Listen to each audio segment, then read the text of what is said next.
나는 남편이 고급 레스토랑에서 상간녀와 저녁 식사를 하는 현장을 목격했다. 그 여자는 내 앞에서 남편에게 당장 이혼하라고 종용했다. 창백하고 당황한 남편의 얼굴을 보고 나는 큰 소리로 웃었다. 그 값싼 여자는 사실을 몰랐다. 이야기가 시작되기 전에 이 이야기를 시청하시는 친구분들이 어느 지역에 계신지 댓글로 남겨주세요. 좋아요와 구독도 잊지 마세요.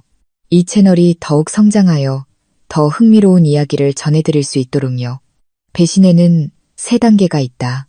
첫 번째 단계는 눈물이다. 세상이 무너지고 고통으로 숨이 막히는 순간. 두 번째 단계는 공허함이다. 영혼이 마비되고 세상의 모든 색이 잿빛으로 바래는 순간. 고유진은 지난 3개월 동안 방 안의 침묵 속에서 그 2단계를 모두 거쳤다.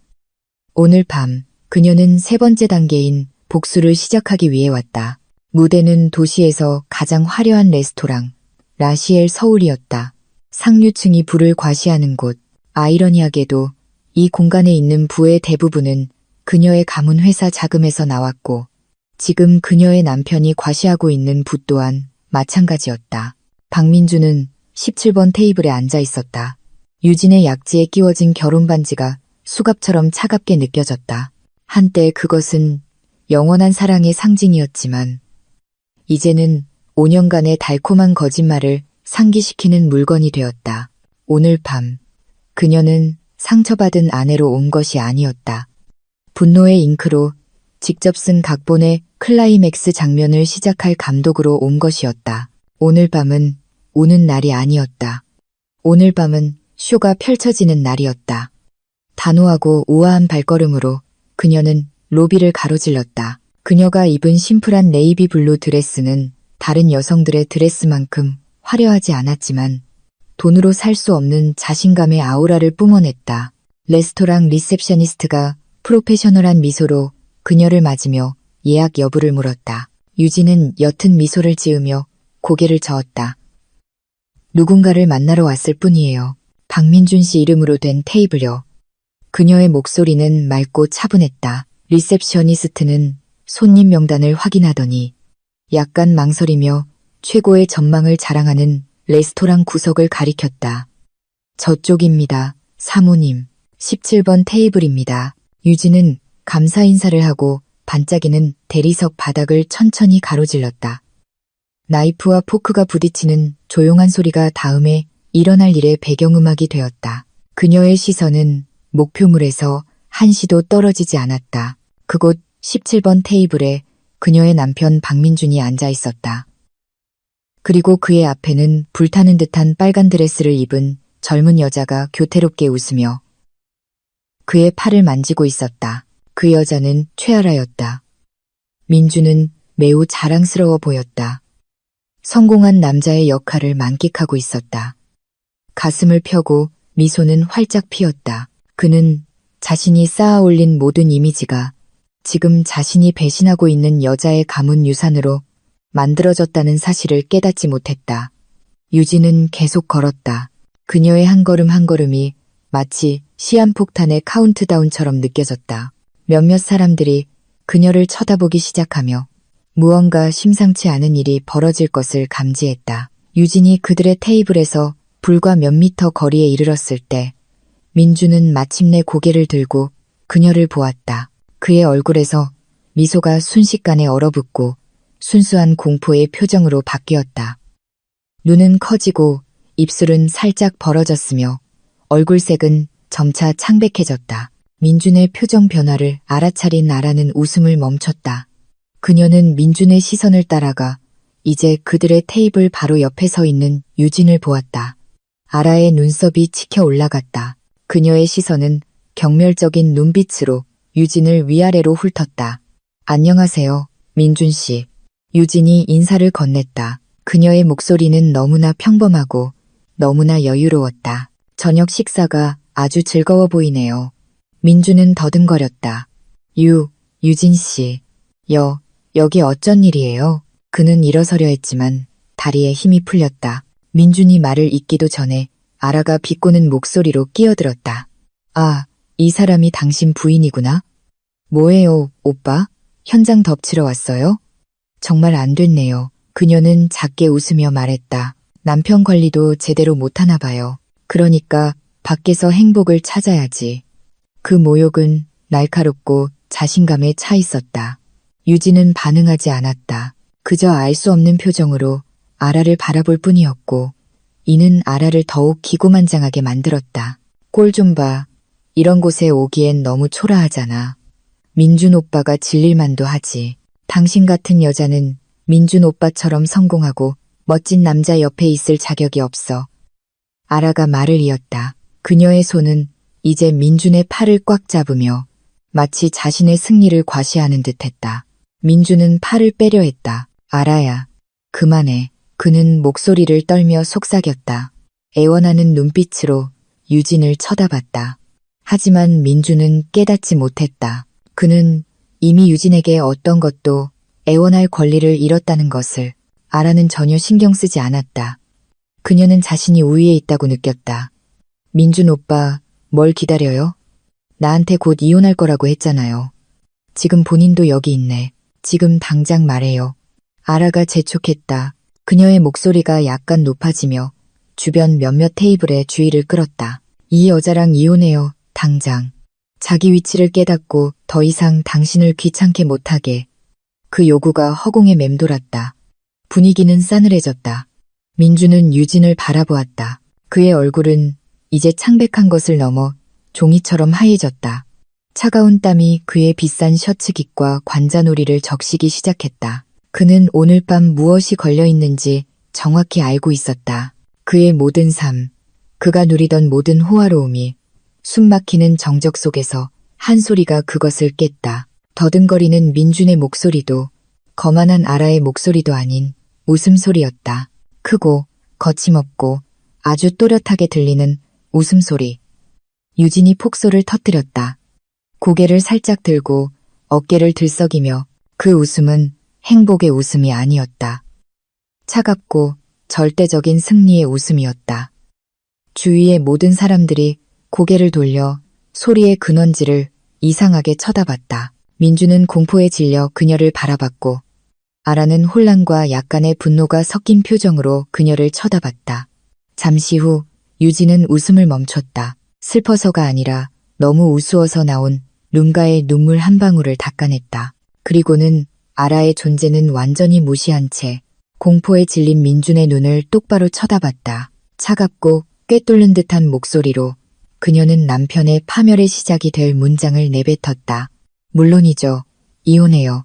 하지만 그 후엔 장담하는데 당신은 여기서 물 한 잔 값도 계산 못하게 될 거야. 그 말을 남기고 유진은 돌아섰다. 더 이상 한마디도 없이 그녀는 그 테이블을 떠나 의자에 얼어붙은 민준과 마침내 얼굴에 완전한 혼란을 띤 채 침묵에 빠진 아라를 남겨두고 걸어갔다. 일막의 공연은 완벽하게 끝났다. 유진은 도망치지 않았다. 그녀의 발걸음은 그 화려한 레스토랑을 나서는 동안에도 차분하고 계산적이었다. 다른 손님들의 호기심 어린 시선을 지나쳤다. 민준의 공포 어린 시선이 그녀의 등을 찔렀지만 그녀는 한 번도 돌아보지 않았다. 라시엘 서울의 자동문이 그녀 뒤에서 닫히며 방금 그녀가 만들어낸 드라마와 그녀를 분리시키자 비로소 그녀는 긴 한숨을 내쉬었다. 차가운 방 공기가 폐부를 상쾌하게 했다. 그녀는 차로 걸어갔다. 가방 안에서 열쇠를 찾을 때 손이 약간 떨렸다. 두려워서가 아니라 마침내 가라앉기 시작한 아드레날린 때문이었다. 차에 타자마자 그녀는 머리를 핸들에 기댔다. 차 안의 고요함이 말없는 증인이 되어주었다. 몇 분 동안 그녀는 그저 가만히 몇 달 동안 억눌렀던 모든 감정이 침묵 속에서 터져 나오도록 내버려 두었다. 눈물은 없었다. 그저 이상한 안도감만 있었다. 그녀 인생의 고통스러운 막이 마침내 곧 닫힐 것이었다. 지난 3개월 동안 그녀가 준비한 무대는 각본대로 진행되었다. 3개월 전 유진은 이렇게 침착한 여자가 아니었다. 3개월 전 그녀는 세상이 산산조각난 아내였다. 의심은 사소한 것들에서 시작되었다. 회의를 핑계로 점점 더 늦게 귀가하는 민준. 항상 잠겨있고 손에서 놓지 않는 그의 휴대폰, 많은 클라이언트를 만났다는 핑계로 덮으려 했던 그의 셔츠에 밴 낯선 여자의 향수 냄새. 유진은 그를 믿으려 애썼고 나쁜 생각을 떨쳐버리려 했다. 어쨌든 민주는 그녀가 사랑한 남자였다. 의심의 정점은 민준의 이름으로 발급된 추가 신용카드 청구서를 봤을 때였다. 유진의 가문 회사에서 제공한 혜택이 있는 신용카드였다. 거기에는 수천만 원에 달하는 유명 브랜드의 명품 핸드백 구매 내역이 찍혀 있었다. 그녀가 결코 받은 적 없는 가방이었다. 같은 날 그녀는 서울에서 가장 고급스러운 쇼핑몰에 있는 부티크의 임대료 지불 증거도 발견했다. 그 순간 그녀의 마음은 산산조각 났다. 그녀는 남편이 바람을 피울 뿐만 아니라 그녀 가족의 돈을 다른 여자를 위해 쓰고 있다는 것을 알게 되었다. 그날 밤 그녀는 목 놓아 울었다. 고통은 너무나 깊어 뼛속까지 파고들었다. 배신감은 심장을 천천히 찢는 단도처럼 느껴졌다. 그녀는 자신이 바보 같고 순진하고 가치 없는 사람처럼 느껴졌다. 그녀가 주었던 모든 사랑과 신뢰가 아무 의미 없는 것처럼 보였다. 당장이라도 민준에게 달려가 모든 증거를 그의 얼굴에 던지고 있는 힘껏 소리치고 싶었다. 하지만 침대 옆 탁자에 놓인 결혼사진을 보았을 때 그녀 안에서 무언가 변했다. 고통 옆에서 차가운 분노의 씨앗이 자라났다. 단순한 감정의 분출이 아닌 복수를 요구하는 분노였다. 그녀는 민준이 단지 남편이 아니라는 것을 깨달았다. 민준은 그녀 아버지 회사의 대표이사였다. 결혼 선물로 얻은 자리였다. 민준의 모든 생활 방식, 그가 모는 스포츠카, 손목에 감긴 명품 시계, 심지어 그들이 사는 아파트까지 모두 회사에서 제공된 혜택이었다. 민준은 본질적으로 아무것도 가진 것이 없었다. 그는 단지 회사 오너의 딸과 결혼한 운 좋은 남자일 뿐이었다. 그리고 이 깨달음이 그녀의 무기가 되었다. 다음 날 부은 눈이었지만 맑은 정신으로 유진은 아버지를 찾아갔다. 그녀의 아버지는 지혜롭고 그녀를 매우 아끼는 노련한 사업가였다. 별다른 드라마 없이 유진은 아버지의 책상 위에 모든 증거를 내려놓았다. 그녀는 울면서가 아니라 담담하고 결의에 찬 목소리로 모든 것을 이야기했다. 아버지는 조용히 들었다. 분노로 턱이 굳어졌다. 유진이 이야기를 마치자 아버지는 바로 화를 내지 않았다. 그는 단지 슬픔과 자랑스러움이 섞인 눈빛으로 딸을 바라보았다. 어떻게 하고 싶니, 유진아? 아버지가 부드럽게 물었다. 모든 것을 되찾고 싶어요, 아빠. 아빠와 제가 그에게 주었던 모든 것을요.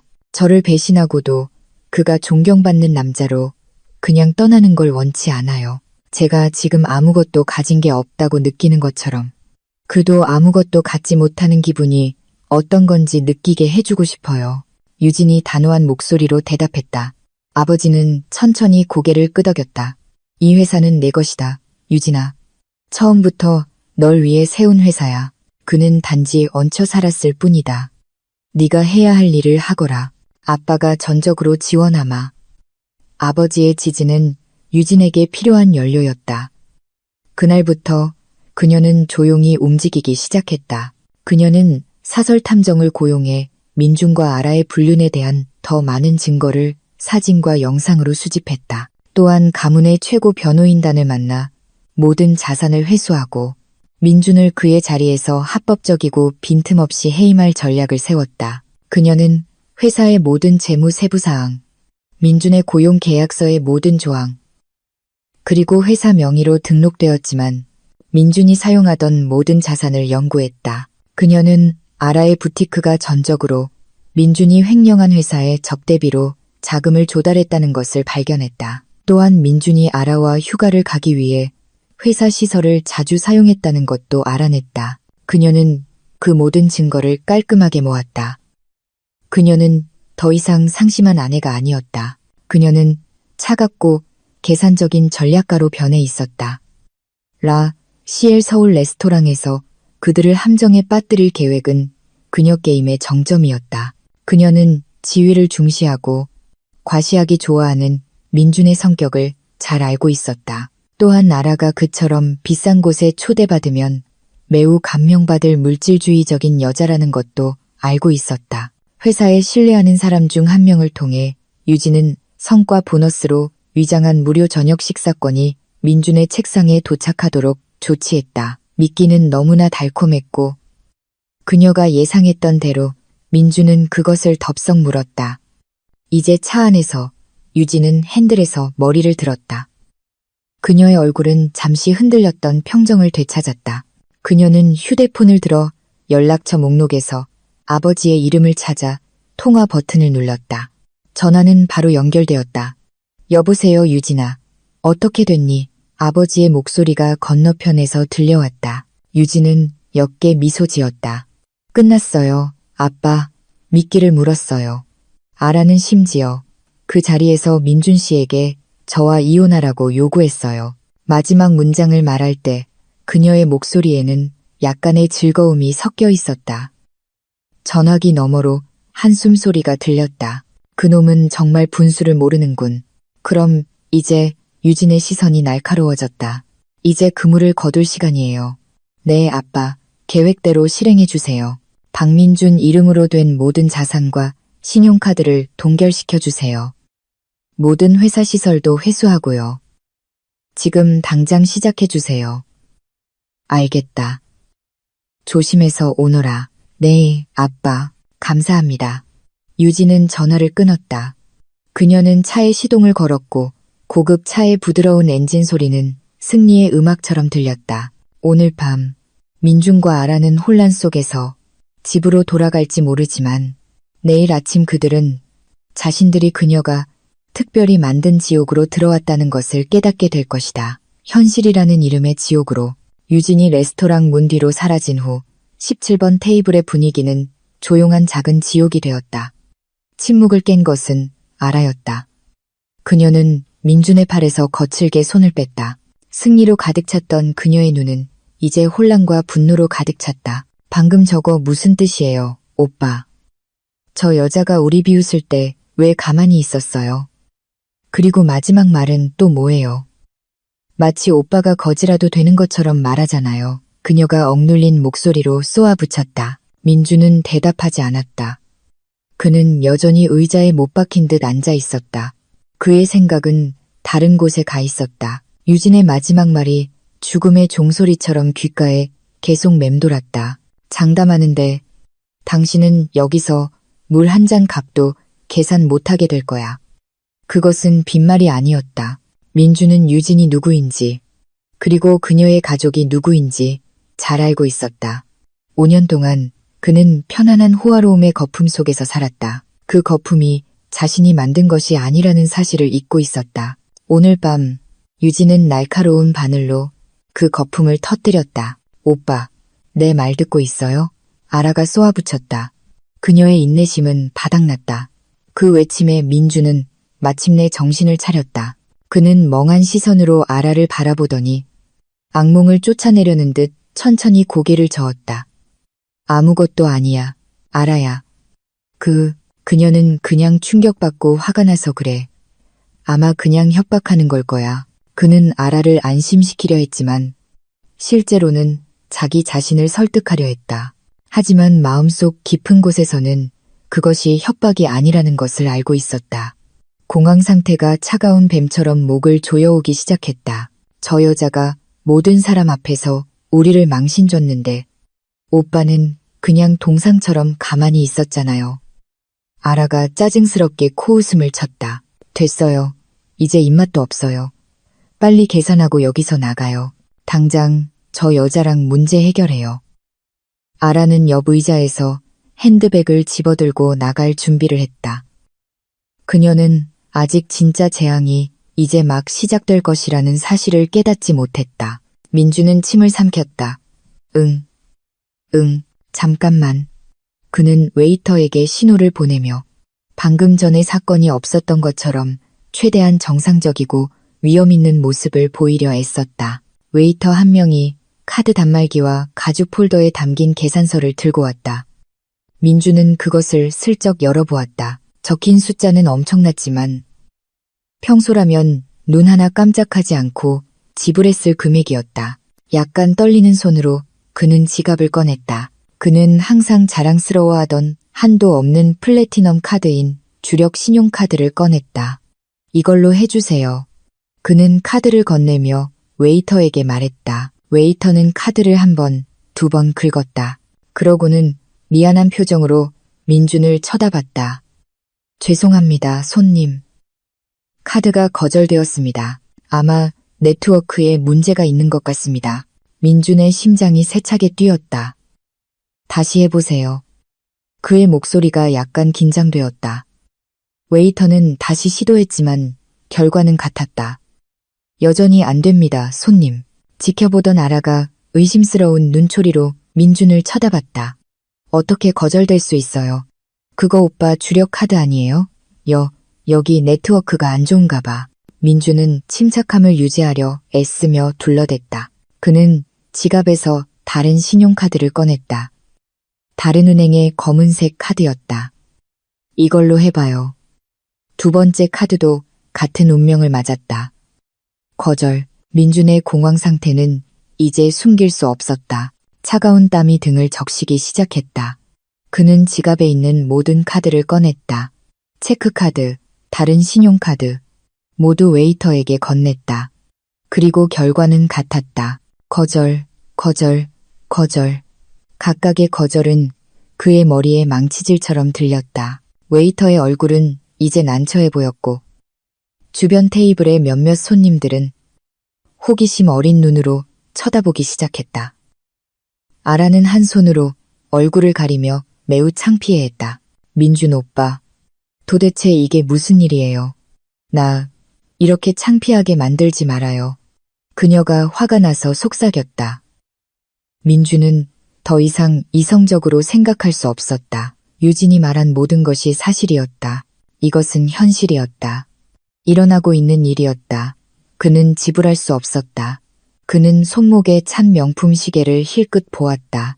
담보로 잡힐 수 있는 유일한 귀중품이었다. 극도의 굴욕감을 느끼며 그는 시계를 풀어 이제 테이블 옆에 심각한 얼굴로 서 있는 레스토랑 매니저에게 건넸다. 이것을 담보로 맡기겠습니다. 민준의 목소리가 쉬어 있었다. 내일 아침에 와서 정산하겠습니다. 매니저는 시계를 쳐다보더니 짧게 고개를 끄덕였다. 그 창피한 일을 마친 후 민준은 뒤에서 계속 불평하는 아라의 팔을 끌고 레스토랑을 빠르게 빠져나왔다. 수치심, 분노, 두려움이 그의 안에서 뒤섞였다. 그는 발가벗겨진 기분이었다. 그가 그동안 쓰고 있던 위대함과 성공의 모든 가면이 유진에 의해 대중 앞에서 강제로 벗겨진 것 같았다. 차 안의 분위기는 매우 긴장되었다. 아라는 불평을 멈추지 않았다. 이해가 안 돼요, 오빠. 어떻게 오빠 카드 전부가 거절될 수 있어요? 빚이라도 있어요? 그동안 나한테 거짓말한 거예요? 사실 돈 있는 거 맞아요, 아니에요? 민주는 침묵했다. 그의 손은 핸들을 꽉 쥐고 있었다. 머릿속이 혼란스러웠다. 유진에게 연락해야 했다. 애원해야 했다. 하지만 소용없을 거라는 걸 알았다. 바로 그때 대시보드에 놓여있던 그의 휴대폰이 진동했다. 메시지가 도착했다. 화면에 유진의 이름이 떴다. 떨리는 손으로 민주는 메시지를 열었다. 메시지는 매우 짧았지만 각 단어가 얼음칼처럼 느껴졌다.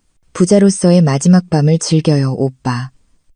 민주는 차 핸들을 길가로 급히 꺾어 갑자기 멈췄다. 그는 고개를 숙여 핸들에 얼굴을 묻었다. 숨이 가빴다. 모든 것이 끝났다. 그는 그것을 알았다. 이것은 단지 신용카드가 막힌 문제가 아니었다. 이것은 그를 산채로 묻어버릴 눈사태의 시작이었다. 갑작스러운 정차에 놀란 아라는 화가 나서 그를 쳐다봤다. 하지만 심하게 떨리는 민준의 어깨를 보고 그녀의 분노는 조금 가라앉았다. 대신 이상한 불안감이 들었다. 처음으로 그녀가 강하다고 생각했던 남자가 그렇게 연약하고 패배한 모습을 보았다. 아침은 민준에게 새로운 희망을 가져다 주지 않았다. 그는 밤새 잠을 이루지 못했다. 눈을 감으려 할 때마다 웃고 있는 유진의 얼굴과 그녀의 차가운 말이 다시 떠올랐다. 그는 다른 아파트로 돌아왔다. 유진 몰래 빌린 작은 아파트로 평소 아라를 만나던 곳이었다. 그 아침, 아라는 이미 떠나고 없었고 설명을 요구하는 짧은 메모만 남겨져 있었다. 민주는 사무실 몇몇 사람들에게 연락해 무슨 일이 일어났는지 알아보려 했지만 모든 전화는 받지 않았다. 그의 비서, 재무이사, 심지어 인사부장까지 모두 땅으로 꺼진 듯했다.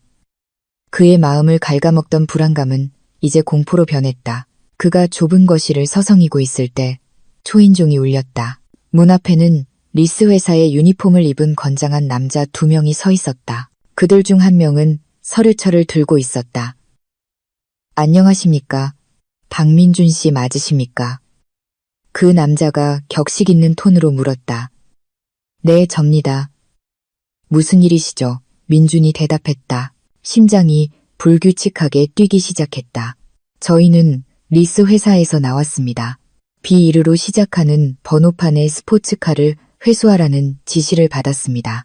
해당 차량은 YJ그룹 소유 자산으로 등록되어 있으며 저희가 받은 지시서에 따라 오늘부로 박민준 씨 명의의 모든 시설은 회수됩니다. 그 남자는 공식 서한 한 장을 내밀었다. 민준의 눈은 유진의 아버지 회사 로고에 고정되었다. 그 서류를 받을 때 그의 손이 떨렸다.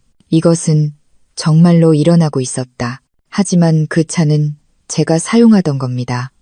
제 업무용 차량이에요. 민준이 힘없는 목소리로 항의했다. 업무용 차량일 뿐입니다. 개인 소유가 아닙니다. 열쇠를 주시겠습니까? 그 남자는 민준의 항의에 전혀 동요하지 않았다. 완전히 패배한 기분으로 민준은 안으로 들어가 테이블 위에 놓여있던 차 열쇠를 가져왔다. 그 차가운 금속 물체가 손에 너무나 무겁게 느껴졌다. 그는 그것을 두 남자에게 건넸다. 그들은 더 이상 말없이 돌아서서 떠났다. 몇 분 후, 민주는 사랑하는 스포츠카에 엔진이 켜지는 소리를 들었고 그 소리는 그의 남은 자존심과 함께 서서히 멀어져 갔다. 도시의 다른 한편에서 아라는 그의 못지않게 힘든 아침을 맞이하고 있었다. 그녀는 짜증난 기분으로 부티크에 출근하여 직원들에게 화풀이를 할 계획이었다. 하지만 그녀는 이상한 광경을 마주했다. 그녀의 부티크 유리문이 쇼핑몰 관리실에서 붙인 큰 빨간색 스티커로 봉인되어 있었다. 그 옆에는 몇 명의 보안 요원들이 지키고 서 있었다. 이게 무슨 일이에요? 왜 제 가게가 봉인된 거죠? 그녀가 한 요원에게 높은 목소리로 물었다. 요원은 그녀를 무표정하게 쳐다봤다. 쇼핑몰 측에서 이 장소를 봉인할 수밖에 없었습니다. 지난 3개월간의 임대료가 미납되었습니다. 아라는 눈이 휘둥그레졌다. 뭐라고요? 그럴 리 없어요. 민준 오빠가 항상 냈어요. 1년치를 선납했다고요. 저희 기록에 따르면 마지막 지불은 3개월 전에 이루어졌습니다. 그리고 이번 달 납부일은 지난주였습니다. 지불이 없고 응답도 없었기 때문에 절차에 따라 봉인을 해야 했습니다. 아라는 공황 상태에 빠졌다. 그녀는 즉시 민준에게 전화를 걸었다. 여러 번 시도했지만 전화는 바로 음성 사서함으로 넘어갔다. 분노와 공황 상태로 그녀는 제대로 생각할 수 없었다. 자신의 매력 덕분에 얻었다고 생각했던 호화로운 세상이 이제 무너지기 시작하는 거짓의 토대 위에 세워져 있었다는 것을 이 부티크는 그녀 성공의 상징이었다. 그녀가 자신을 애지중지하는 부자 남자를 얻었다는 증거였다. 이제 그 상징은 범죄의 증거물처럼 봉인되었다. 한편 민주는 마침내 그가 생각할 수 있는 유일한 일을 하기로 결정했다. 사무실로 가는 것이었다. 어쩌면 이사회나 유진의 아버지와 직접 이야기하면 상황을 개선할 수 있을지 모른다고 생각했다. 지갑에 남은 현금으로 그는 도심에 솟아있는 고층 빌딩으로 가는 카카오 T를 불렀다. 지난 5년간 그의 권력의 상징이었던 건물이었다. 하지만 또 다른 굴욕이 그를 기다리고 있었다. 그가 이사진 전용 로비 문으로 들어가려 했을 때 그의 출입 카드가 작동하지 않았다. 작은 빨간 불이 깜빡이며 그의 접근을 거부했다. 그는 몇 번이고 다시 시도했지만 결과는 같았다. 어쩔 수 없이 그는 예전에 항상 그에게 고개를 숙였던 평사원들의 시선 아래 붐비는 중앙 로비를 통과해야 했다. 그들 중 일부는 이제 그를 힐끗거리며 수군거리고 있었다. 그는 남은 위험을 지키려 애쓰며 리셉션 데스크로 걸어갔다. 제 출입 카드에 문제가 있는 것 같군요. IT 부서 좀 불러주세요. 그가 말했다. 리셉셔니스트는 동정과 어색함이 섞인 이상한 표정으로 그를 쳐다봤다. 죄송합니다. 박민준 전무님. 하지만 리셉셔니스트가 말을 마치기도 전에 민준의 눈은 리셉션 데스크 뒤에 큰 디지털 화면에 꽂혔다. 그 화면은 보통 회사 이사진의 프로필과 사진을 보여주었다. 무언가 이상한 것이 그의 주의를 끌었다. 대표이사 칸에 자신감 넘치는 미소를 띤 그의 사진이 있어야 할 자리에 이제 다른 얼굴이 걸려 있었다. 그 얼굴은 그의 아내 유진의 얼굴이었다. 차분하고 권위 있는 표정으로 정면을 응시하는 유진의 사진 아래 민준의 피가 고는 듯한 직함이 적혀 있었다. 고유진, 대표이사 직무대행. 중앙 로비 화면에 새로운 직함과 함께 걸린 유진의 사진은 민준의 모든 갈비뼈를 부수는 듯한 강타였다. 숨이 샜고 다리는 갑자기 젤리처럼 느껴져 몸을 지탱하기조차 힘들었다. 주위 직원들의 속삭임이 이제는 조롱하는 벌떼의 윙윙거림처럼 더 선명하게 들렸다. 모든 시선이 바늘처럼 느껴져 그의 피부를 찌르고 그의 마지막 남은 자존심을 벗겨냈다. 그는 이제 존경받는 대표이사가 아니라 안타까운 구경거리였다. 그가 반응하기도 전에 건장한 사내 보안 요원 2명이 그에게 다가왔다. 안녕하십니까, 박민준 전무님. 그들 중 한 명이 격식있지만 차가운 톤으로 인사했다. 이사회에서 전할 말씀이 있습니다. 사무실에 있는 개인 물품을 챙겨가시라는 지시가 있었습니다. 저희가 모셔다 드리겠습니다. 그 말은 민준이 들어본 가장 정중한 해고 통보였다. 협상의 여지도 질문할 기회도 없었다. 그는 그저 체념한 듯 고개를 끄덕일 수밖에 없었다.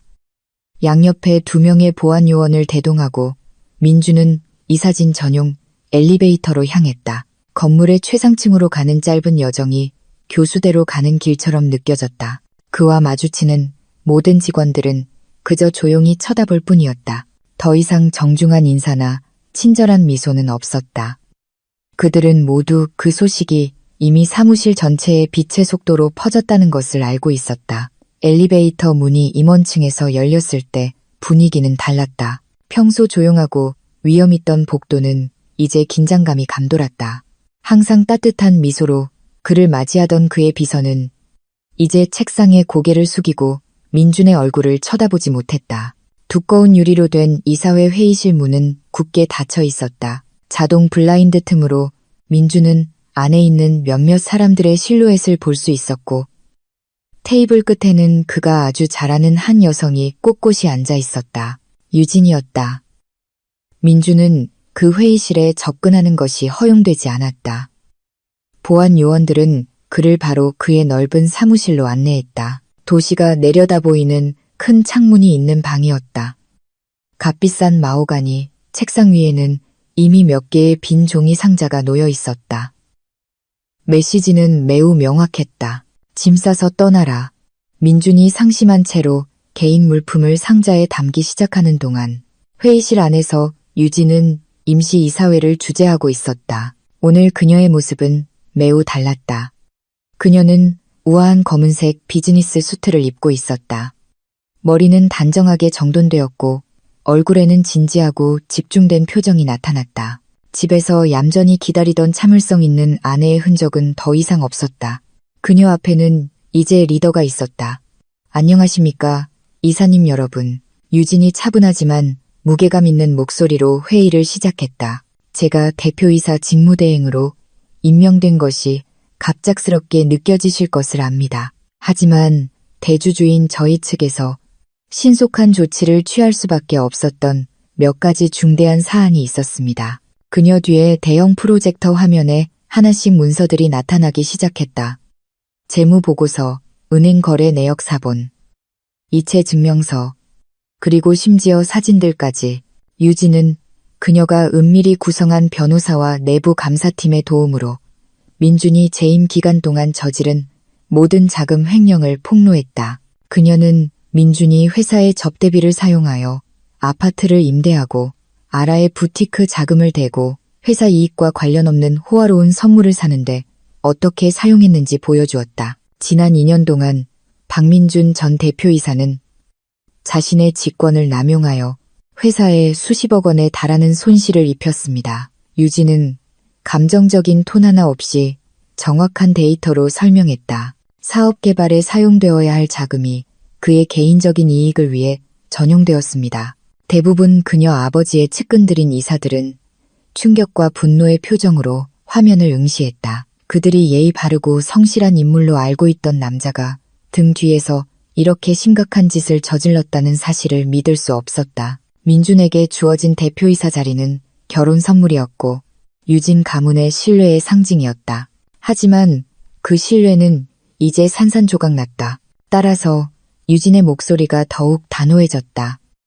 이 반박할 수 없는 증거들을 바탕으로 저희는 공식적으로 박민준 씨를 대표이사직에서 해임합니다. 어젯밤부로 효력이 발생했습니다. 그에게 부속된 모든 회사 시설과 자산은 회수되었으며 회사는 곧 자금 횡령에 대한 법적 소송을 제기할 것입니다. 결정은 절대적이었고 아무도 반대하지 않았다. 모든 이사들이 동의했다. 의사봉은 두드려졌다. 민준이 그동안 차지하고 있던 왕좌는 이제 진짜 여왕에 의해 공식적으로 되찾아졌다. 회의가 끝난 후 유진은 아버지와 몇몇 고위 이사들을 따라 밖으로 걸어 나왔다. 그들은 막 짐을 다 싸고 2개의 종이 상자에 든 물건들을 들고 고개를 숙인 채 걸어가는 민준과 마주쳤다. 여전히 삼엄한 경호를 받으며 잠시 그들의 시선이 마주쳤다. 민준의 눈은 절망, 애원, 후회로 가득 차 있었다. 하지만 유진의 눈은 그저 차가운 평온을 비출 뿐이었다. 더 이상 사랑도 동정심도 없었다. 배신으로 해고된 전 직원을 바라보는 CEO의 시선만 있을 뿐이었다. 유진은 아무 말도 하지 않았다. 그녀는 그저 보안 요원들에게 짧게 고개를 끄덕여 민준을 즉시 데려가라는 신호를 보내는 듯했다. 그러고 나서 그녀는 돌아서서 몇 분 전까지만 해도 민준의 것이었던 방으로 향했다. 그녀는 박민준, 대표이사라는 이름표가 붙은 마호가니 문 앞에서 잠시 멈췄다. 조용히 그녀는 문에서 그 이름표를 떼어냈다. 다른 곳에서 부티크에서 쫓겨나 공황과 분노에 휩싸인 아라는 그녀가 생각할 수 있는 유일한 일을 하기로 결정했다. 그녀는 민준과 유진이 사는 호화로운 저택으로 찾아갈 것이었다. 그녀는 유진과 단판을 지을 생각이었다. 그녀가 모든 문제의 원흉이라고 생각하는 여자와 택시를 타고 그녀는 부촌에 있는 웅장한 저택의 대문 앞에 도착했다. 하지만 소란을 피우려던 그녀의 희망은 바로 꺾였다. 저택의 대문은 굳게 잠겨 있었다. 그녀는 벨을 여러 번 눌렀지만 아무런 응답이 없었다. 그녀가 민준의 이름을 외치고 있을 때 경비 초소에서 경비원 한 명이 나왔다. 누구 찾으십니까, 아가씨? 경비원이 무표정한 얼굴로 물었다. 박민준 씨 만나러 왔어요. 저 그 사람 애인이에요. 아라가 거만하게 대답했다. 수치심과 분노가 아라의 머리끝까지 타올랐다. 유진이 쓴 모욕은 꾸짖음보다 1000배는 더 고통스러웠다. 그녀는 마치 유진의 목을 조르는 것처럼 그 종이를 작은 공 모양으로 구겼다. 그녀가 숭배했던 무한한부의 원천이라고 생각했던 남자는 이제 자기 집에서 쫓겨난 사기꾼에 불과했다. 그리고 그녀, 아라는 잘못된 말에 모든 것을 건 도박을 한 것이었다. 절망 속에서 그녀는 다시 민준에게 연락을 시도했다. 이번에는 전화가 연결되었다. 전화기 너머 민준의 목소리는 쉬고 절망적이었다. 여보세요? 오빠, 이게 다 무슨 일이에요? 나 부티크에서 쫓겨났어요. 당신 짐은 집 앞에 버려져 있고 지금 어디예요? 아라는 모든 공황을 쏟아내듯 쉴 새 없이 퍼부었다. 민준의 무거운 한숨 소리가 들렸다. 나 해고당했어. 아라야. 유진이랑 그 가족이 전부 다 가져갔어. 아라의 세상이 멈추는 것 같았다. 해고? 가져갔다고? 그럼 당신이 가진 모든 게 당신 것이 아니었다는 말이에요? 응, 그 집안 회사 소유였어. 민준이 힘없이 대답했다. 집, 차, 신용카드, 전부 다. 몇 초간의 침묵이 그들의 대화를 감쌌다. 아라는 마침내 이해했다. 그녀는 속았다. 더 정확히는 민준의 호화로운 환상을 믿으며 스스로를 속였다. 그녀 앞의 남자는 부유한 왕자가 아니라 금관을 빌려 쓴 개구리였다. 그리고 이제 그 왕관은 주인이 가져가 버렸다. 그럼 우리는 어떻게 해요? 아라가 물었다. 그녀의 목소리는 이제 불안하게 들렸다. 거만함은 순식간에 사라졌다. 모르겠어, 아라야. 나 이제 아무것도 없어. 민준이 대답했다. 전화는 그렇게 끊어졌다. 아라는 그 웅장한 대문 앞에 멍하니 서서 세상에서 가장 바보 같은 사람이 된 기분이었다. 그녀는 유진을 모욕했고 무능한 아내라고 불렀다. 하지만 그 여자가 바로 진짜 여왕이었다. 유진에 대한 분노는 이제 깊은 질투와 증오와 뒤섞였다. 그녀는 이렇게 지는 것을 받아들일 수 없었다. 남은 자존심을 걸고 그녀는 무모한 짓을 하기로 결심했다. 그녀는 유진을 만나러 갈 것이었다. 사과하기 위해서가 아니라 요구하기 위해서. 그녀는 자신이 희생자라고 느꼈고 유진이 그녀에게 보상해야 한다고 생각했다. 유진의 회사에서 일하는 지인을 통해 아라는 이제 CEO가 된 유진의 새 휴대폰 번호를 얻는 데 성공했다. 그녀는 대담하게 짧은 메시지를 보냈다. 너랑 할 얘기가 있어. 최아라다. 뜻밖에도 몇 시간 후 답장이 왔다. 내일 오후 2시 연남동 추억카페에서.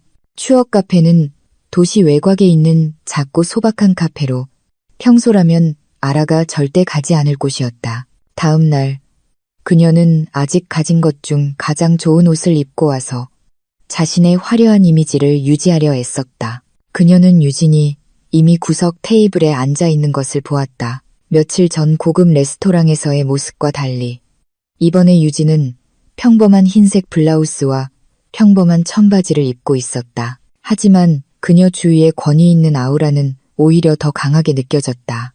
뭐 주문할래? 아라가 맞은편에 앉자 유진이 서슴없이 물었다. 커피 마시러 온 거 아니야. 아라가 퉁명스럽게 대답했다. 정의를 요구하러 왔어. 네가 내 인생을 망쳤잖아. 내 부티크는 봉인됐고 내 모든 투자가 날아갔어. 다 내 탓이야. 유진은 그저 침착하게 그녀를 바라보았다. 마치 어린아이의 칭얼거림을 듣는 것 같았다. 그녀는 따뜻한 차를 천천히 마신 후 대답했다. 내 탓?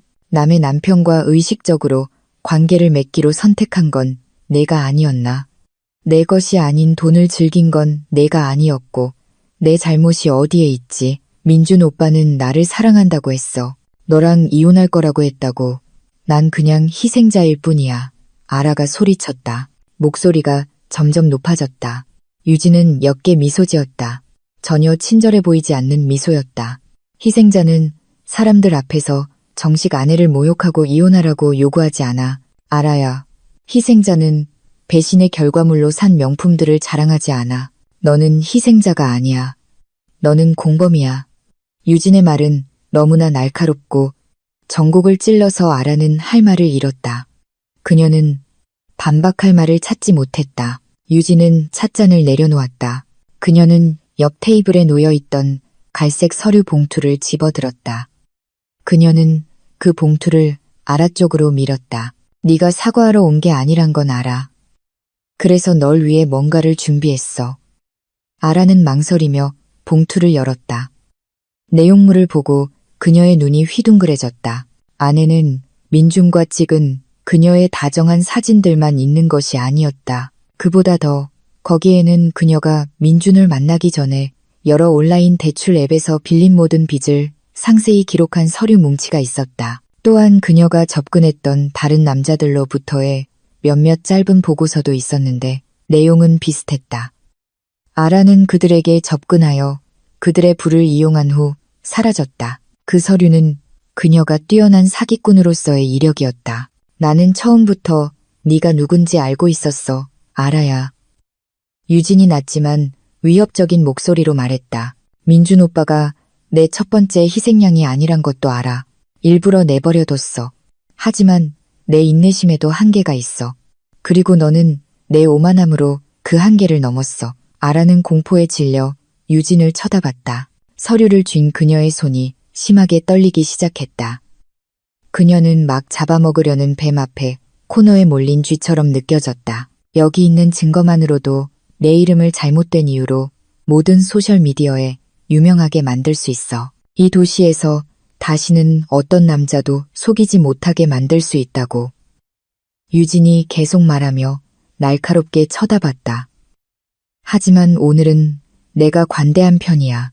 나는 그저 네가 내 인생과 민준 씨의 인생에서 사라지길 바랄 뿐이야. 유진은 자리에서 일어났다. 그녀는 음료 값을 지불하기 위해 테이블 위에 몇 장의 지폐를 올려놓았다. 그 봉투는 가져가도 좋아. 기념품으로 생각해. 이제 내가 마음 바꾸기 전에 가. 대답을 기다리지 않고 유진은 돌아서서 카페를 나갔고 창백한 얼굴로 얼어붙은 아라를 남겨두었다. 그녀의 손에는 자신의 모든 어두운 비밀이 담긴 봉투가 들려 있었다. 그녀는 자신이 완전히 패배했을 뿐만 아니라 남김없이 파괴되었다는 것을 깨달았다. 경비원은 그녀를 위아래로 훑어보았다.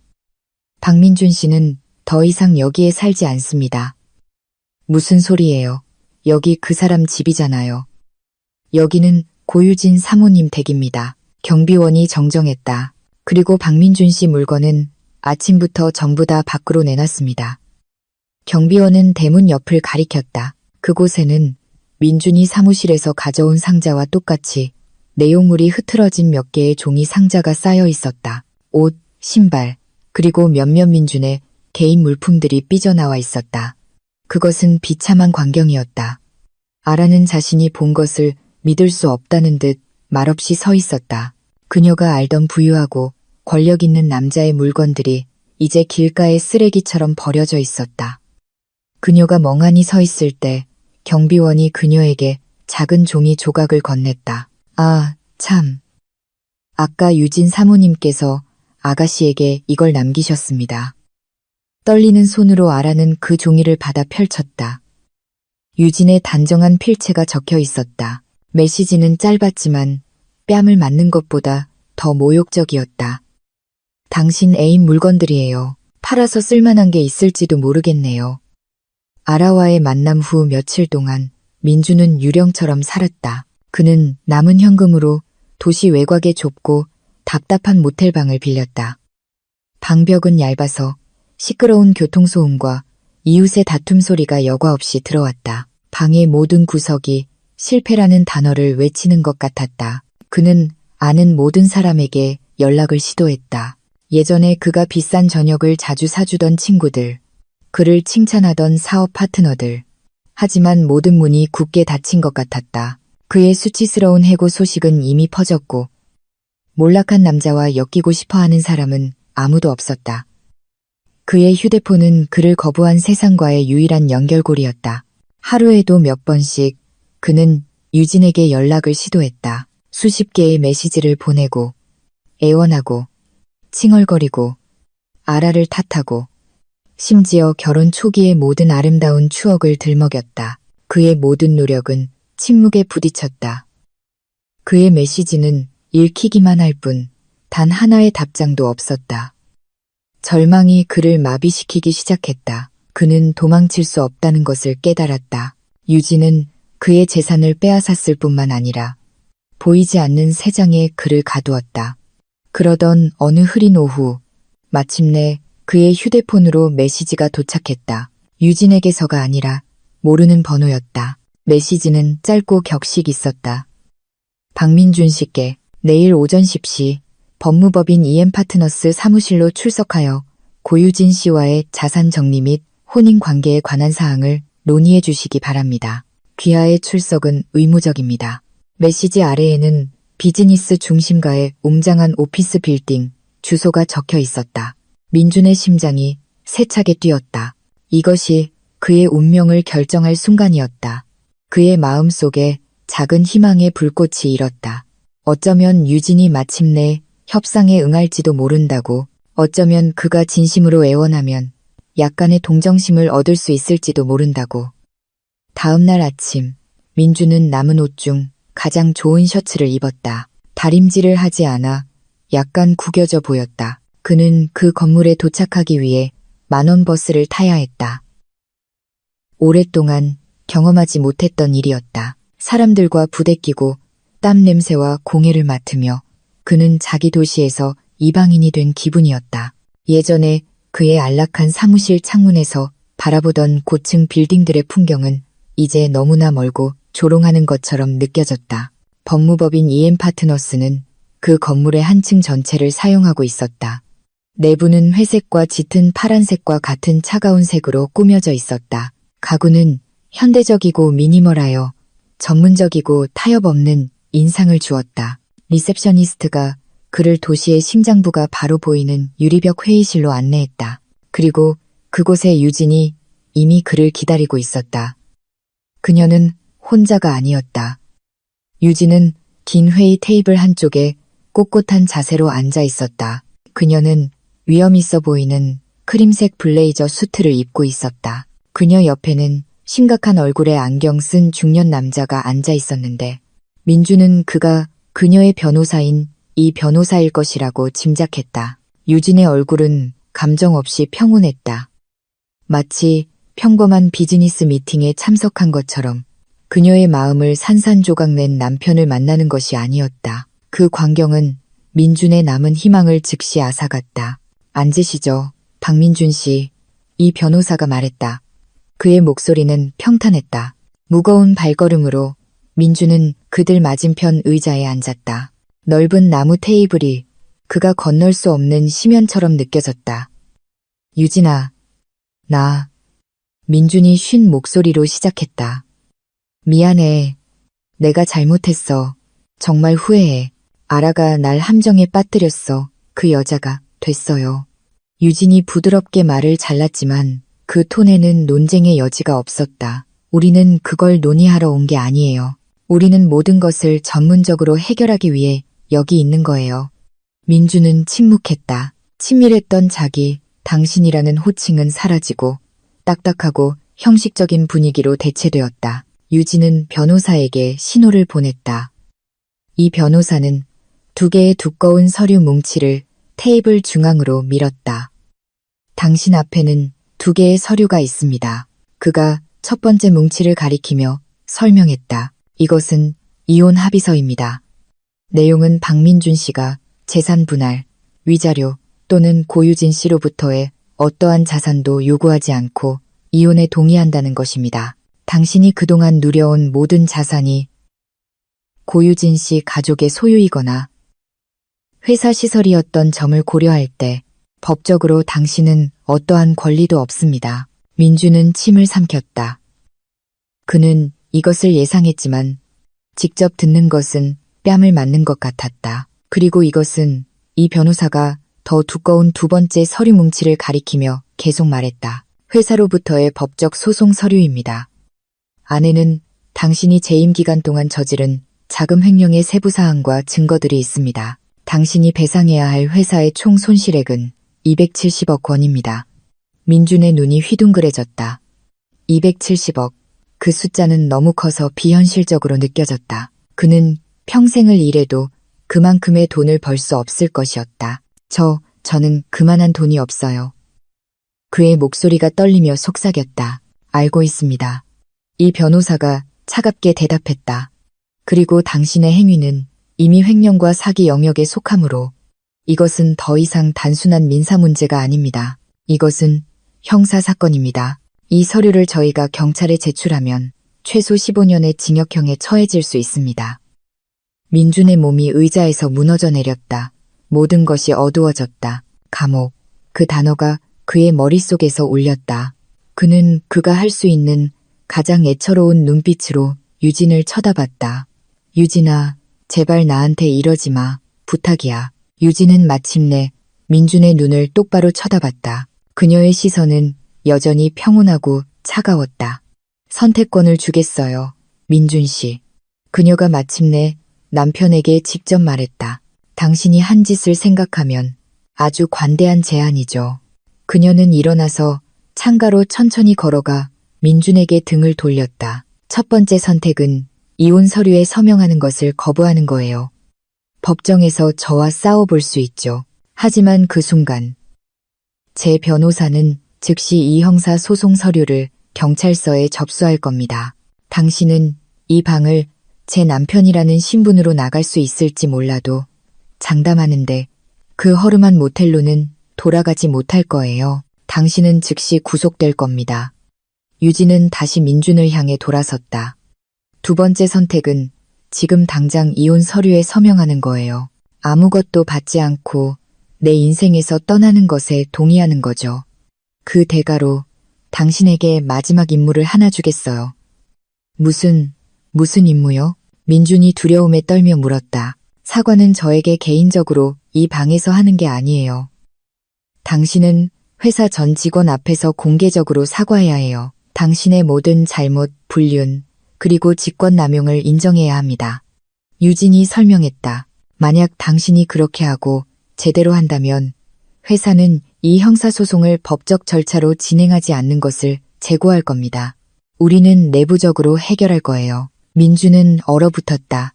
유진이 준 선택은 선택이 아니었다. 그것은 지옥으로 가는 두 개의 길이었다. 하나는 실제 감옥이라는 지옥이었고, 다른 하나는 자존심이 파괴되는 지옥이었다. 그의 자유는 그의 명예와 맞바꿔졌다. 유진은 단지 그와 이혼하고 싶어 하는 것이 아니었다. 그녀는 민준의 이미지와 명성을 남김없이 파괴하여 그가 다시는 일어서지 못하게 만들고 싶었다. 그는 테이블 위에 두 서류 뭉치를 쳐다봤다. 그 사이에는 펜한 자루가 놓여 있었다. 그 작은 물건이 이제는 그의 머리에 겨눠진 권총처럼 느껴졌다. 그는 다른 출구가 없다는 것을 알았다. 유진은 모든 문을 닫았다. 제어할 수 없을 정도로 심하게 떨리는 손으로 그는 손을 뻗어 그 펜을 잡았다. 일주일 후 회사 본사 대강당의 분위기는 기대감으로 가득 찼다. 여러 부서의 수백 명의 직원들이 모든 좌석을 채우기 위해 모였다. 그들은 새로운 경영진이 주최하는 타운홀 미팅에 초대받았다. 회사의 큰 로고를 배경으로 한 웅장한 무대 위에는 주 연설자를 기다리는 연단이 굳건히 서 있었다. 모두가 새로운 리더 고유진의 지휘 아래 회사가 나아갈 새로운 방향에 대해 수군거렸다. 행사는 사회자의 소개로 시작되었고 그는 자랑스럽게 유진을 소개했다. 열렬한 박수와 함께 유진은 무대 위로 걸어 올라갔다. 그녀는 깨끗한 흰색 셔츠와 조화를 이루는 네이비블루 블레이저를 입고 멋져 보였다. 그녀의 아우라는 단호함과 지성을 발산했다. 그녀는 직원들에게 미소를 지었다. 변화를 가져올 준비가 된 리더의 미소였다. 안녕하십니까, 여러분. 그녀의 맑은 목소리가 스피커를 통해 강당 전체에 울려 퍼졌다. 참석해 주셔서 감사합니다. 오늘은 우리 회사의 새로운 장이 시작되는 첫날입니다. 우리가 진실성, 투명성, 그리고 노력이라는 토대 위에 세워나갈 새로운 장입니다. 유진은 회사의 미래에 대한 자신의 비전을 발표했다. 그녀는 혁신, 직원 복지, 그리고 야심찬 새로운 목표에 대해 이야기했다. 그녀의 연설은 짧고 간결하며 매우 영감을 주었다. 직원들은 주의 깊게 들었다. 많은 이들이 고개를 끄덕이며 새로운 긍정적인 에너지의 물결을 느꼈다. 그녀가 연설을 마치자 박수 소리가 다시 한번 울려 퍼졌다. 하지만 우리가 진정으로 새로운 장으로 나아가기 전에 박수 소리가 잦아들자 유진이 계속 말했다. 우리가 먼저 해결해야 할 과거의 문제가 하나 있습니다. 우리가 부담 없이 앞으로 나아갈 수 있도록 오늘 확실히 매듭지어야 할 문제입니다. 즉시 강당의 분위기가 바뀌었다. 직원들은 서로를 쳐다보며 새로운 CEO가 무엇을 의미하는지 궁금해했다. 호기심 가득한 침묵이 공간을 감쌌다. 유진은 강당 뒤쪽의 정문을 쳐다봤다. 그녀의 신호에 따라 양쪽 문이 활짝 열렸다. 두 명의 보안 요원이 고개를 숙인 채 걷는 한 남자를 양옆에서 끼고 들어왔다. 그 남자는 민준이었다. 강당의 모든 시선이 이제 그에게 쏠렸다. 변호사 사무실에서의 그의 모습이 비참했다면 오늘의 그의 모습은 훨씬 더 나빴다. 그는 일주일 전에 입었던 것과 같은 셔츠를 입고 있었다. 이제는 더욱 초라하고 관리되지 않은 모습이었다. 얼굴은 창백하고 눈은 텅 비었으며 눈 밑에는 짙은 다크서클이 있었다. 그는 영혼을 잃은 사람처럼 보였다. 여러 구석에서 놀라움의 탄성과 속삭임이 들렸다. 이 남자는 5년 동안 그들이 거만하고 완벽주의적인 대표이사로 알고 있던 사람이었다. 그가 죄수처럼 끌려오는 것을 보는 것은 초현실적인 광경이었다. 뒷문에서 무대까지의 여정은 민준에게 수천 킬로미터의 여정처럼 느껴졌다. 그는 좌석줄 사이의 통로를 지나 전 부하 직원들의 얼굴을 지나쳐야 했다. 그는 그들의 시선을 느낄 수 있었다. 동정, 충격, 그리고 조롱이 섞인 시선. 그는 감히 얼굴을 들지 못했다. 발밑의 바닥만이 그가 감히 쳐다볼 수 있는 유일한 것이었다. 무대 위에 도착했을 때 유진은 연단 옆에서 그를 기다리고 있었다. 표정 없이 유진은 그에게 종이 한 장을 건넸다. 말해요. 유진이 한 말은 그것뿐이었다. 그녀의 목소리는 낮았지만 여전히 켜져 있는 마이크를 통해 선명하게 들렸다. 비틀거리는 걸음으로 민주는 연단으로 향했다. 그는 그 종이를 그 위에 놓았다. 하지만 그는 그것을 읽을 힘조차 없었다. 그는 힘없는 몸을 지탱하기 위해 연단 양옆을 꽉 잡았다. 그는 심호흡을 한 후 말하기 시작했다. 그의 목소리는 쉬고 떨렸다. 안녕하십니까, 여러분. 그가 시작했다. 그의 목소리는 거의 들리지 않았다. 저는 여러분의 전 대표이사 박민준입니다. 그는 잠시 멈춰 쓴 침을 삼켰다. 저는 오늘 여러분의 리더로서가 아니라 패배자로서 이 자리에 섰습니다. 저는 제 모든 잘못을 인정하기 위해 여기에 섰습니다. 강당의 침묵은 칼로 벨 수 있을 만큼 짙었다. 그동안 여러분은 저를 성공한 인물로 알고 계셨을지 모르지만 그건 모두 거짓이었습니다. 제가 맡았던 직위, 제가 누렸던 호화로움, 그 모든 것은 제 노력의 결과가 아니었습니다. 그것은 모두 YJ 그룹과 고유진 씨 가족이 준 신뢰에 대한 선물, 즉 주어진 것이었습니다. 그리고 저는 그 신뢰를 배신했습니다. 그의 목소리가 이제 갈라졌다. 저는 제 직권을 남용했습니다. 저는 회사 돈을 제 개인적인 이익을 위해 사용했습니다. 저는 여러분 모두를 속였습니다. 그는 고개를 약간 들어 멀지 않은 곳에 서 있는 유진을 쳐다볼 용기를 냈다. 그리고 최악은 제 아내를 배신했다는 것입니다. 저에게 모든 것을 준 여성이지만 저는 불륜과 거짓말로 보답했습니다. 죄송합니다. 그가 나지막이 말했다. 마침내 그의 뺨에 눈물이 흐르기 시작했다. 이사회에 죄송합니다. 열심히 일해주신 여러분, 직원 여러분께 죄송합니다. 그리고 당신에게 미안합니다. 유진아, 고백은 끝났다. 민주는 수백 쌍의 눈앞에서 무너지고 발가벗겨진 채 연단 뒤에서 떨며 서 있었다. 그는 자신의 임무를 다했다. 그는 자신의 자존심을 자유와 맞바꿨다. 유진은 다가와 마이크를 넘겨받았다. 그녀는 민준을 쳐다보지 않았다. 그녀는 직원들을 똑바로 쳐다봤다. 여러분 모두 들으셨습니다. 이것이 거짓 위에 세워진 시대의 끝입니다. 그러고 나서 그녀는 여전히 고개를 숙이고 있는 민준을 향해 살짝 고개를 돌렸다. 고백해 주셔서 감사합니다. 박민준 씨, 당신이 받을 수 있는 최악의 추천서라고 생각하세요. 그 말은 차갑고 평탄한 톤으로 말해졌으며 민준의 남은 영혼을 산산조각 내는 마지막 일격이었다. 유진은 손으로 신호를 보냈다.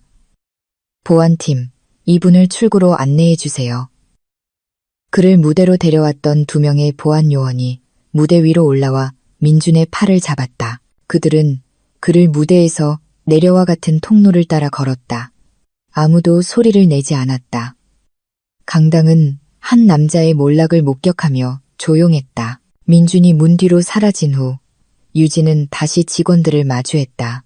그녀의 얼굴은 이제 더 편안하고 밝아 보였다. 과거는 묻었습니다. 이제 새로운 장을 시작합시다. 침묵이 깨졌다. 앞줄에서 박수가 시작되었고 이내 강당 전체로 퍼져나가 우렁찬 박수갈채로 변했다. 그것은 지지의 박수였다. 새로운 시작을 위한 박수였다. 자신의 궁전을 정화한 여왕을 위한 박수였다.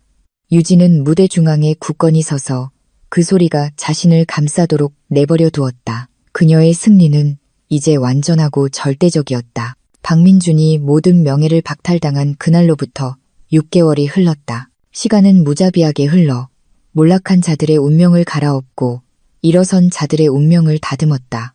유진에게 그 6개월은 변화의 시기였다. 그녀는 지칠 줄 모르고 일했다. 민준이 남긴 나쁜 경영의 잔재를 청소하고 진실성을 기반으로 한 새로운 문화를 심었다. 그녀는 자신이 단순한 상속녀 이상임을 증명했다. 그녀는 진정한 리더였다. 하지만 아라와 민준에게 그 6개월은 끝없는 나락으로 떨어지는 긴 여정이었다. 아라에게 삶은 중력에 대한 교훈이었다. 잘못된 방법으로 올라간 모든 것은 가장 고통스러운 방식으로 떨어지기 마련이었다.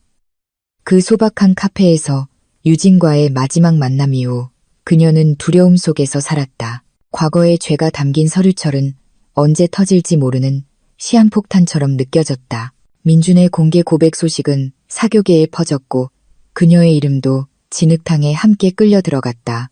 그녀는 완전히 실패한 값싼 상간녀로 낙인 찍혔다. 예전에 함께 쇼핑을 즐기던 가짜 친구들은 이제 그녀의 번호를 차단했다.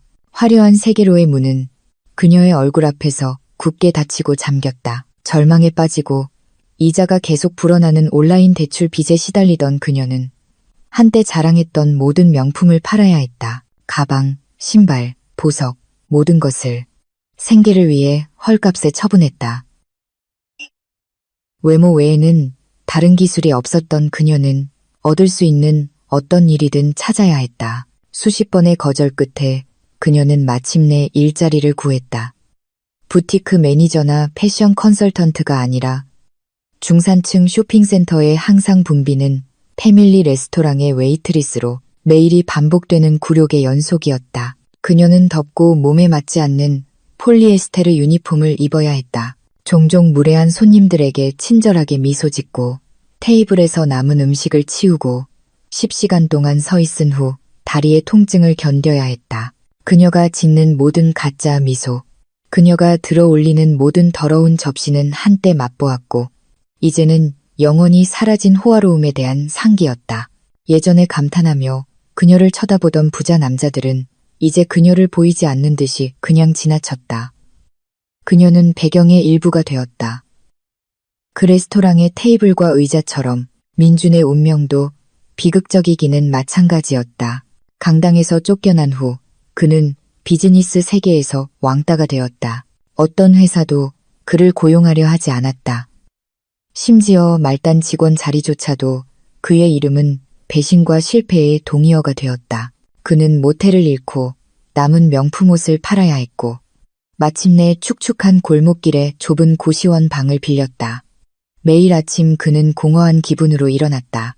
예전에 값비싼 커피 한 잔과 태블릿으로 비즈니스 뉴스를 읽으며 하루를 시작했던 남자는 이제 컵라면과 페인트가 벗겨진 벽을 멍하니 쳐다보며 하루를 시작했다. 생존을 위해 그는 작은 유통회사의 영업사원으로 일해야 했다. 그의 임무는 식료품 가게를 돌아다니며 비누와 샴푸 제품을 제안하는 것이었다. 매일 그는 거절, 가게 주인들의 조롱, 그리고 피부를 태우는 뜨거운 햇볕과 마주해야 했다.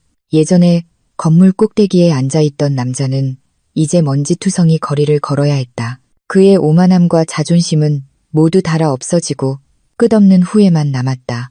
어느 날 오후, 운명은 마치 유진에게 자신의 작품을 보여주고 싶어 하는 것 같았다. 유진은 몇몇 비즈니스 동료들과 함께 미술 전시회에 가는 길이었다. 그녀가 탄 고급차는 주요 도로 중 하나에서 심각한 교통체증에 갇혔다. 운전사는 붐비는 상가 지역을 통과하는 지름길을 택하기로 결정했다. 차가 천천히 움직일 때 한가롭게 대화를 나누던 유진은 무심코 창밖을 내다봤다. 그녀의 눈은 붐비는 레스토랑 테라스의 한 장면을 포착했다. 그곳에서 낡은 주황색 유니폼을 입은 한 여성 웨이트리스가 더러운 걸레로 바닥에 쏟아진 음료를 닦기 위해 몸을 숙이고 있었다. 그 웨이트리스는 손님에게 거칠게 꾸짖음을 당했고 그녀는 그저 고개를 숙이고 사과할 수밖에 없었다. 그녀의 얼굴은 피곤하고 칙칙하며 나이보다 훨씬 늙어 보였다. 유진은 눈을 가늘게 떴다. 그 얼굴을 알아보았을 때 그녀의 심장이 약간 더 빨리 뛰었다. 그것은 아라였다. 유진의 마음속에는 분노나 증오의 감정이 없었다. 그저 이상하게 평온한 느낌만 있었다.